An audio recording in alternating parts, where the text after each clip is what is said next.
So what's up, guys? Another episode of Blue Collar Booze. Kind of the end of our night.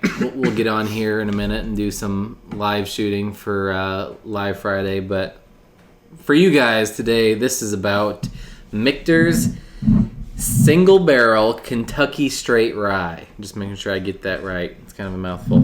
But stick around. We'll give you our thoughts on what we think and our thoughts on what we think and everything else.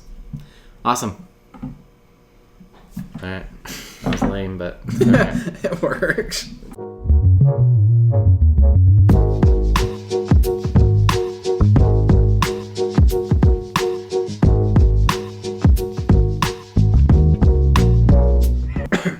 Alright, guys. So here we are doing Michter's Kentucky Straight Rye. This should be the first whiskey review that goes live on the channel. So take a break on us, all you whiskey lovers.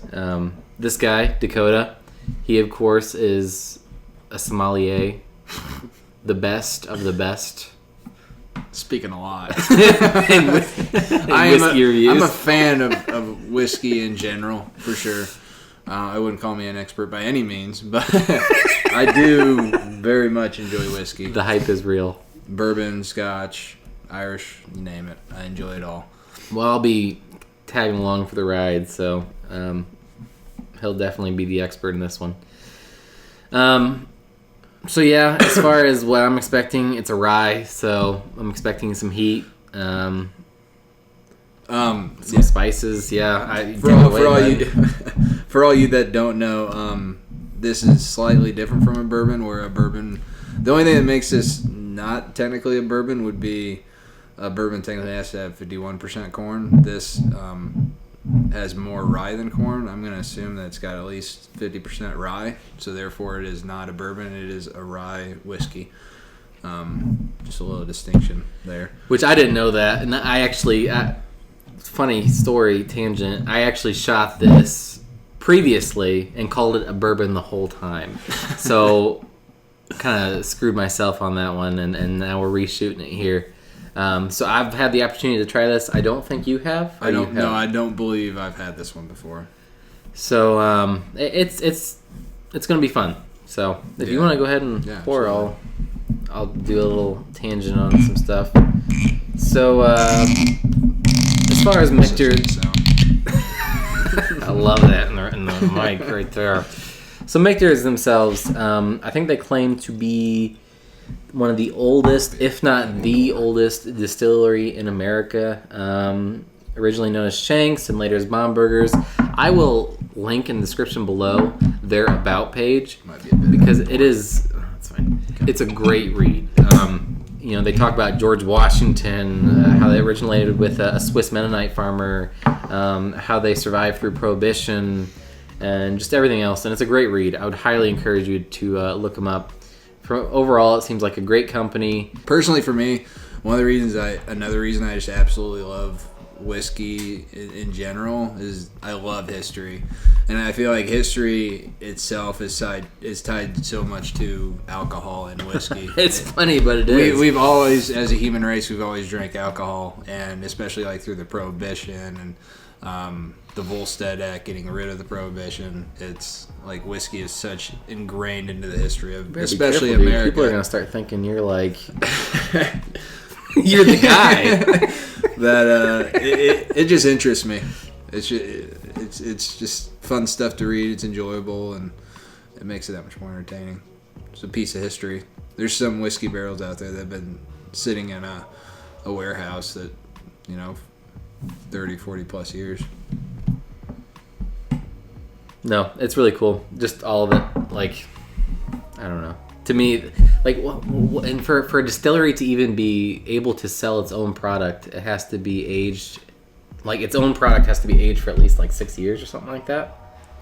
3 years. 3 years? I believe it's 3 years in a new oak barrel. Which goes to show how hard it is to be a distiller. I mean, think of the initial investment, and then you can't even sell it for 3 years. Which is starting to bring up another big thing in the industry. A lot of people are starting to get into, especially like Three Rivers Distillery in Fort Wayne. It's such, to get into the bourbon game with so many people, so many distilleries that are in it right now, you pretty much have to quick age whiskey. So it's starting to kind of, I think, not contradict, but might change to what bourbon might become in the future. Like there's people that I think, Pabst Blue Ribbon came out with something where they just put it in a whiskey barrel for a second in order to just call it whiskey. It's not bourbon, but it's a whiskey. Three Rivers Distillery, like I don't know exactly like how long they put it in there. This is another local distillery in Fort Wayne, but they like put it in a freezer for a while. The alcohol compacts in the barrel, pulls the stuff from the barrel, and then they set it outside and it warms up, expands, and then they quick age it like that. So there's so many different ways so many different forms for bourbon and whiskey to take. It's just crazy, which is another awesome aspect of it. Why I enjoy whiskey. And I mean, and I don't know if you guys caught it. Maybe you didn't. Sorry, we'll get into it here just a second. But I mean, we mentioned in a news segment not even a week ago at the time of filming, but that bourbon oak barrels. So the oak tree is going extinct as we speak. So it's hard to, where the whiskey game is going to be 10, 15, 20 years from now. It's hard to tell just because of all the things that are changing. There's so many people in the game now, and the trees are dying, and how do you circumvent laws? It's just there's so many different things going on. So it'll be exciting to see. Anyways, let's dive into it. Back to Michter's. That was a tangent, but I hope you guys enjoyed that. Interesting tangent. I don't know what it is, man. When you first start drinking alcohol and like the smell of liquor just makes you cringe a little bit. Now it's kind of like it's good. It's like you gotta get your nose in there, and one thing too, like if you just take a big whiff of it and you open up your mouth, you allow some of that to like get into your mouth and get onto your tongue and stuff, and you'll get a better sense. You'll kind of taste a little bit more, get a little bit more layer to it. Wow. So good. But I'm definitely getting like the caramel, the burnt corn, a little candy in there. Nice. I'm gonna go for it. You said you paid what, $30 for this bottle? Yeah, no, 32. So I picked this guy up at Costco. Kind of a funny story. This video is gonna be nothing but stories, apparently. It's all right. So this guy randomly comes up at Costco, and I'm just perusing the alcohol section, kind of eyeballing this Michter's bottle, and he just comes up, and an awesome gentleman says, you need to pick that bottle up because as a great price for that bottle, highly recommend. And just off the little bit I've had just now, I thank you, sir. Great recommendation there. Yeah, like I said, getting the candy right off, getting like a graham cracker. Like graham cracker. I don't know why I'm tasting graham cracker. See, that's like one of the things I struggle with. Like I can generally tell, okay, this one's a little sweeter. Okay, this one's a little bit more kind of a burnt finish. This one's kind of but like picking out the individual flavors, I struggle with that so much. Which it might not be. There's going to be different for everybody, but I kind of like, if I envision something, like I say graham cracker and I envision like s'mores, and then I remember like going and getting the graham crackers for s'mores and like taking a bit of the graham cracker before I put the s'mores together, and to me that's kind of what it tastes like.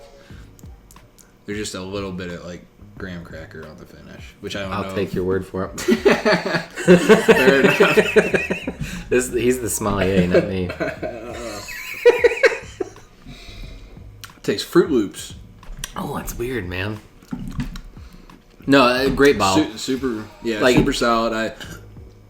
I could definitely pick that up for $30. I definitely would. And sure. Not even being as expertise as this guy. I mean, it tastes good. I would definitely recommend. On the rocks, however you drink it, it's a good drinker. But I can put it in there if you want. But if you like swirl this is what's like Glencairns are nice for this. If you swirl your whiskey around and you let it sit, like you see the legs, the whiskey dripping down, you can kind of get an idea of how the alcohol content and how viscous like this whiskey is. If you spin this around and there's no legs whatsoever, it's watered down whiskey. Like the higher proof, the higher the legs drop and fall. And this isn't that high proof though. No, this is It's 42% alcohol. Yeah, 84 proof. So it's already been proved down. So that's saying it's a good alcohol then? Like, yeah, it's just a little. Yeah, I mean, this is like your basic. Standard. Normally it'd be like 80 proof, 80, 90 proof. But yeah, that's like if you ever go to a bar or something like that, let's just say, this is a big tangent. But if you go to a bar sometime and you were to ever order like a whiskey, like that happens to be like almost like a top shelf, and you swirl it around the glass and you don't see any legs, they might have watered it down, something like that. They could have put a different whiskey in there. That's just kind of something. I would never ever thought about that angle. That's a good thing to note about. Yeah. So, and before we wrap up, we never gave our scores. What would you say? This is true. Out of 5? Out of 5, sir.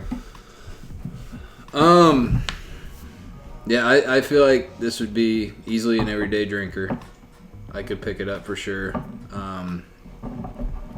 The only thing it would be an easy drinker for sure, but I typically like a higher, which I don't know if I can knock it for this or not, really.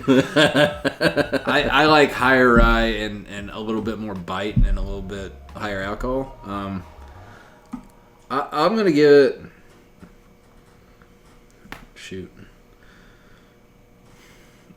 I'll give it a 4. 4? Flat 4? Flat 4. Gotcha. Well, that's good. Just for price, and I think this is fairly available. You can pick it up, and I could definitely see myself buying this every day. Well, I mean, I picked it up at Costco, so it can't be yeah. that. So I think 4 is a pretty fair score for me. And I've talked about this before with my friends. I mean, it doesn't mean anything to you, but I've never had Ryes before. Like, whiskey in general is such a new territory for me. It's hard to say, all right, well, this is a 4. I've never had a rye before. Like, maybe this is the best of the best, and I'm giving it a 3, and people are going to smack me upside the head. It's the same thing with beer. It's all subjective to the taste. Yeah. But then you also have to look at, like, if you're going to rate this in terms of, like, a rye, or in terms of a bourbon, in terms of a scotch, or you're just rating, like, whiskey in general. So you kind of have to figure that out as well. I think I was rating it as I would like a rye. So if you were to pick up a rye on a scale of 1 to 5, what would you give it? On a rye, Gotcha. I think like a 4. Gotcha. I think 4 is pretty fair. I hate going second because I always want to follow suit, but I have to say around a 4. Like, it's a smooth drinker. There's bite, there's a little bit of afterburn, but dang, does it go down smooth. Mm-hmm. I don't think there's any problem with me picking this up on a casual occasion and drinking it. I'd say a 4 too. Yeah, so 4s across the board, I guess. And just for reference, distiller.com gives it a 3.79. So we're a little high over that. But overall, it's a great drink, I think. And Distiller's kind of infamous, actually, for underrating. Like, oh, are they really? Like, they don't ever give 5s. Like, that's just not a thing. Makes sense. I mean, because 5 is perfect. You don't want anybody to ever be technically perfect. Yeah. You always have room to build. So that's it for today, guys. I appreciate you watching the video. Michter's Kentucky Straight Rye is a great bottle. Pick it up. Let us know if we should do more whiskey reviews or if we just suck. But please, more whiskey reviews. I appreciate this guy helping me. Yeah, so I'll link some more videos, of course. Check back soon. Got more stuff coming. Thanks, guys. One last time. Now, cheers. There you go.